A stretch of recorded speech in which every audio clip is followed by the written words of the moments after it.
Good day, Crime Talk aficionados. This is Scott Reisch of Crime Talk, and the jury has been selected in the Amber Guyger case in Dallas, Texas. And Patrick Frazee's defense attorneys didn't file any alternate suspect notice. Let's talk about it.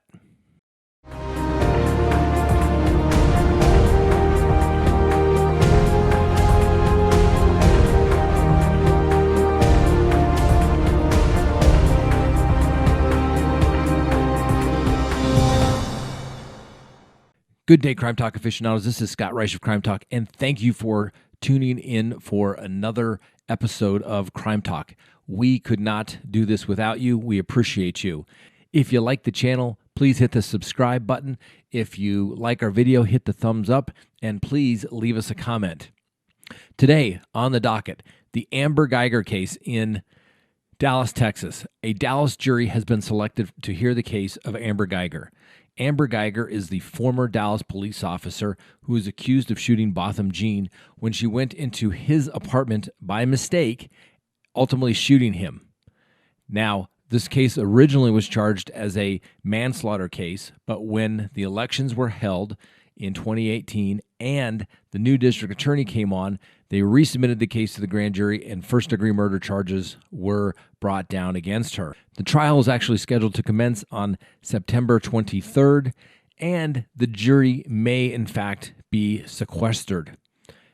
In this particular case, the defense had argued for a change of venue, hoping to move it out of the Dallas area. However, the judge wanted to wait and see if they were able to select a jury.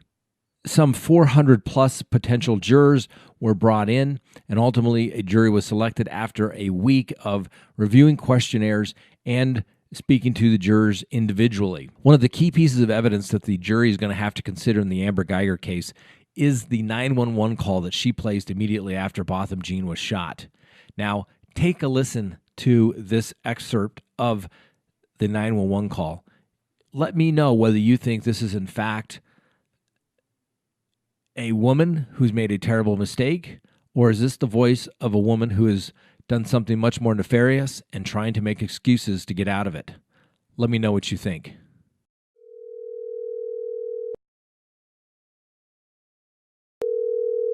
Get up, man.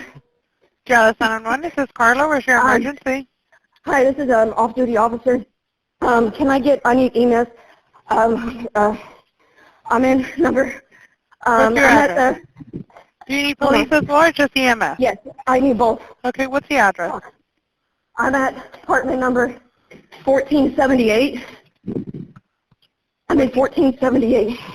And what's the address there? It's 1210 South Lamar, 1478. Yeah. What's going on? I'm an off-duty officer. I thought it was in my apartment, and I shot a guy thinking it was my apartment. You shot someone? Yes, I thought it was my apartment. I'm fucked. Oh my God. I'm sorry. Okay, and where are you at right now? I'm in, what do you mean? I'm inside the apartment with him. Hey, come on. What's your name? I'm Amber Guyger. I need to get me, I'm in. Okay, we have help on the way. I know, but I'm going to lose my job. I thought it was my apartment. Okay, and hey, man. Hold on. Fuck. Okay, stay with me, okay? I need a new supervisor. We have help. Hey, bud. Hey, bud. Hey, bud. Come on. Oh, fuck. I thought it was my apartment. I understand. Now we have help on the way, okay? South Lamar. Hurry, please. They're on their way. I thought it was my apartment. I thought it was my apartment. I could have sworn I parked on the third floor. Okay, I understand. No. I thought it was my apartment. I thought it was my apartment. I thought it was my apartment. I thought it was my apartment. And what's the gate code there? I don't know. You don't know? Okay. I need them. I thought it was my apartment. They're trying to get in there. We have an officer there. You don't know the gate code? No. I thought it was my apartment. I thought it was my apartment. Okay, and what floor are you in right now? The fourth floor. Fourth. Hey, bud. Hey, bud. They're coming. They're bud. I'm sorry, man. Okay, where was he shot? He's on the top left.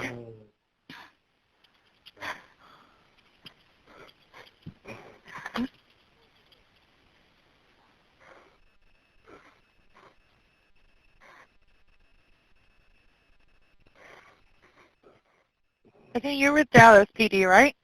Yes.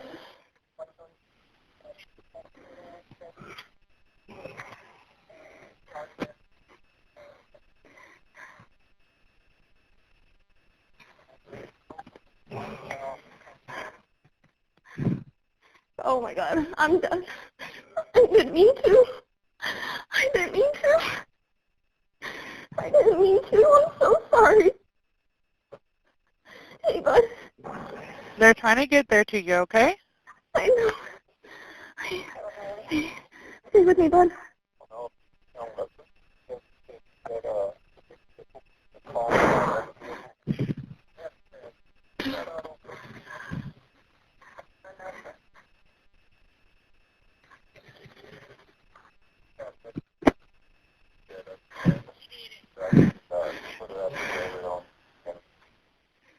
Holy fuck.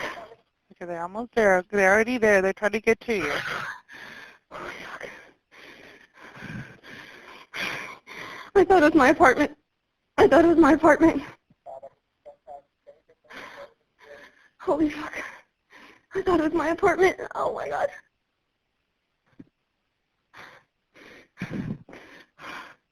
Fuck.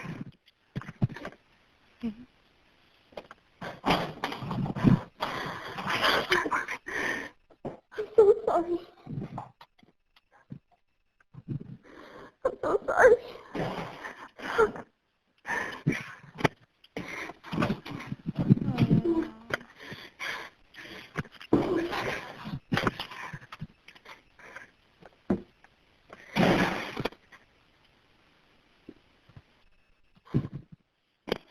Oh my God. Okay, they're trying to get there to you. Do you hear them? Do you see them? No.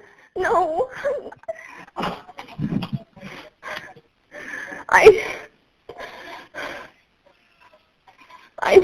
How the fuck did I touch it?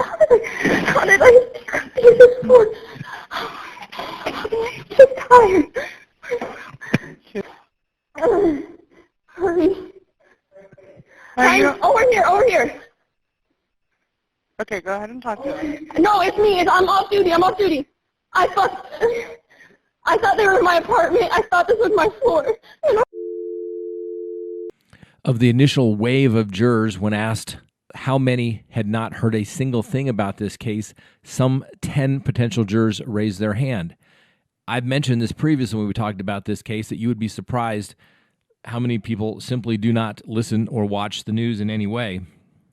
And it's very rare for a case to have a change of venue granted, particularly in a large jurisdiction, because you're going to find people who know nothing about the case.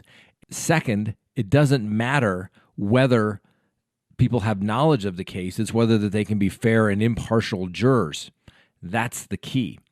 Now, a jury was ultimately selected, and for someone that does a lot of trial work, this is the most important part of the trial. The jury selection process is called voir dire. It's a French word that means to speak the truth, because the potential jurors have to speak the truth as to whether they can be truly fair and impartial to both sides, so that each side receives a fair and impartial jury. So at the end of the day, win, lose, or draw, either side can say, we had our day in court, we had a fair jury who listened to the evidence, made their decision based upon the evidence that was presented, the legal and competent evidence that's presented, not what you hear in the news media, not what you hear from your neighbors speculating about what the case could be. It's based upon legal and competent evidence that is admissible under the rules of evidence. So a good juror is one that really doesn't know anything about the case or has not formed an opinion about the case. they can reserve judgment until they hear all the evidence in the case, and then make their decision based upon the legal instructions the court gives them and the evidence, basically applying the facts to the law given to them by the judge, making their decision with neither passion nor prejudice to either side, simply making a decision whether the prosecution has proven their case to each and every element of the offense beyond a reasonable doubt. In the jury selection process, both sides, prosecution and defense, can always challenge jurors for cause, and cause can be whether they have a bias in the case, if they've already formed an opinion about the case, whether they've already formed an opinion about the prosecution or the defense, or if they know any witnesses, or if there's something about them that just isn't going to allow them to be fair and impartial. Normally, it comes down to people that have been victims of a similar situation at trial, or they have already formed an opinion about the case. Once both sides have made their challenges for cause and any potential jurors have been removed and new jurors are potentially put in, or new jurors are put in, then the process of whittling down that potential jury panel to 12 people plus an alternate. Once all the challenges for causes have been ruled upon, the judge, if any jurors were in fact excused for cause, a new juror will come in and the attorneys will have an opportunity to question those potential jurors to see if there's any basis for cause. Once that process is complete, the court then has to whittle down that much larger panel that's sitting in the box and usually outside of the box down to 12 jurors plus any alternates that may be sitting in a particular case. At that point, the prosecution and the defense can use peremptory challenges, and they can use their peremptory challenge for any basis that they feel appropriate, with two exceptions. You can't excuse somebody because of their race, and you can't excuse somebody because of their gender. You would have to make what they call a Batson challenge in saying if your defendant is of a particular minority race, and let's say, for example, the prosecution wants to get rid of all of the potential jurors of that particular minority race, a Batson challenge would be made, and the judge should not allow that. Most good prosecutors will simply say, my case is so overwhelming, give me the first 12 jurors, and let's go try this thing. That's what a great prosecutor will do, because it doesn't matter. They are so confident of their case that the facts simply cannot be ignored. The defense as well, but you have those peremptory challenges, and you can get rid of them for any reason. It could just be you don't like the way that the juror was burning holes in your client with their eyes. It could be an answer that they are really too busy, they just don't want to be here, or what we sometimes refer to as plant life. They will simply go whichever way the sun is shining and is really not a leader, but simply a follower, and that depends on the case whether you in fact want them there. Once those jurors are selected, they are there. They cannot discuss the facts of the case with their potential jurors until the evidence is closed. And it seems somewhat ironic because you get all these people together to discuss a particular event, i.e. the trial, but yet they can't talk about the whole purpose of why they're there until it's over. But you will find jurors actually usually become very close and very tight during that process because they get to spend literally 8 hours together. They spend their breaks together. Some of them go to lunch together, and then ultimately they'll deliberate together. And jurors I have seen actually have reunions of cases that they've sat on, and sometimes if there's a conviction, they show up to the sentencing as well. Jurors usually get the decision correct, and their decision usually should not be second-guessed by people who were not there. I have won trials I should have lost, and I have lost some that I thought that I frankly should have won. But you never know what jurors make their decisions upon. It depends on the personalities in that jury room. So it is a unique dynamic. I've never served on a jury, but I encourage all of you, if you have served on a jury, to do so. I have never met anybody that has been truly disappointed by their time serving on a jury. It is a good way to see the process, how it works, and some people you thought would never say not guilty on a case, in fact, oftentimes do.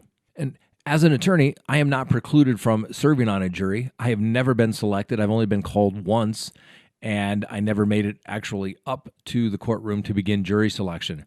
I have seen multiple times judges who have served on juries. They have not been the foreperson of the jury. In fact, they kind of sat back and didn't really voice their opinion until everyone else had kind of let it be known what they chose to do. And the two cases that I'm aware about where the judge sat on the jury, where the judges sat on a jury, they were both not guilty. In fact, our question for the day is, if you've served on a jury, what kind of case was it, and was it a good learning experience for you? The next matter on the docket today is the Patrick Frazee case. This case is scheduled to start in October, and there were some concerns that if the defense were to endorse an alternate suspect in this particular case, that it would delay the proceedings. The defense was given until 11:59 p.m. yesterday to file their response, they were given until 11:59 p.m. to file any notice of an alternate suspect. They did not file that notice. Now, the alternate suspect doesn't mean that they still can't point their finger at Nurse Lee. Absolutely, they can. She was allegedly there by her own statements, and she had the opportunity to do that. Usually, alternate suspect is when you're saying there is a person who lives in the neighborhood who has been convicted of similar crimes in the past, and we believe that person is the one to have done it. But you can't just go around accusing everybody of a crime, even though we have limited exposure. You can't just go around accusing random people of a crime, saying that they're, in fact, the real murderer. You can't do that. You have to let the other side, the prosecution, know if that's the case. I've only had this opportunity come up once in a particular case, and it was a series of aggravated robberies where someone wound up being paralyzed, and we were investigating various other potential people who could have been in the same scenario. The judge ultimately denied that particular alternate suspect defense, and probably he was correct. Now, what does that mean for the Patrick Frazee defense as it relates to the alleged disappearance of Kelsey Barrett? Well, they have two defenses that I believe that they're going to stick to, and they have to pick one. They can go in the alternative, but I believe that it's best to pick a horse and ride it. So they either have to go with, one, Miss Barrett is not deceased, or two, that if Miss Barrett is in fact deceased, Mr. Frazee is not the one who did it. Because the jury instructions will say that the prosecution has to prove beyond a reasonable doubt, unanimously to that jury of 12 people, that it was in fact Patrick Frazee. Not someone looked like him, not someone using his identity, not somebody associated with him, i.e. Nurse Lee, but it was in fact him that caused her death.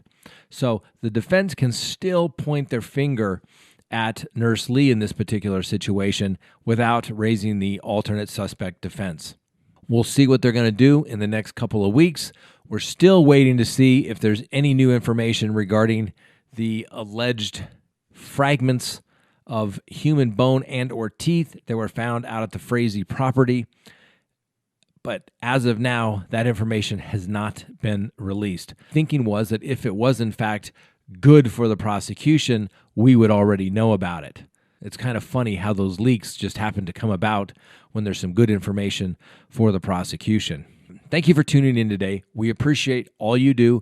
We still are very thankful for all of the subscribers that have continued to subscribe to our channel. We know that it could not be done without you. We are always striving to do something better for you each and every day, and we hope that you are in fact satisfied.